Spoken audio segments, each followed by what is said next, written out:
যে সংবিধানে বাংলাদেশের মানুষের কথা থাকবে, ধর্মীয় সম্প্রীতির কথা থাকবে, সেকুলারিজমের নামে ইসলাম বিদ্বেষ, ধর্ম বিদ্বেষের কথা ওই সংবিধানের মধ্যে থাকবে না।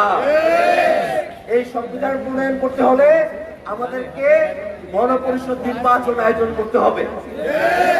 সে কারণে সংস্কার, বিচার এবং নতুন সংবিধানের দাবিতে সারা দেশব্যাপী এনসিপির যে জুলাই পদযাত্রা চলছে, এই জুলাই পদযাত্রার বার্তা আলমডাঙ্গা, চুয়াডাঙ্গার প্রত্যেকটা ঘরে ঘরে আপনারা কি পৌঁছায় দিবেন?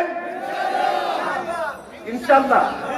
এনসিপির কার্যক্রমকে এগিয়ে নেওয়ার জন্য আপনাদের এলাকায় জাতীয় নাগরিক পার্টি এনসিপির যুগ্ম সদস্য সচিব মোল্লা মোহাম্মদ ফারুক এহসান আছেন। মোল্লা মোহাম্মদ ফারুক এহসান ঢাকা বিশ্ববিদ্যালয়ের আইন বিভাগের শিক্ষার্থী।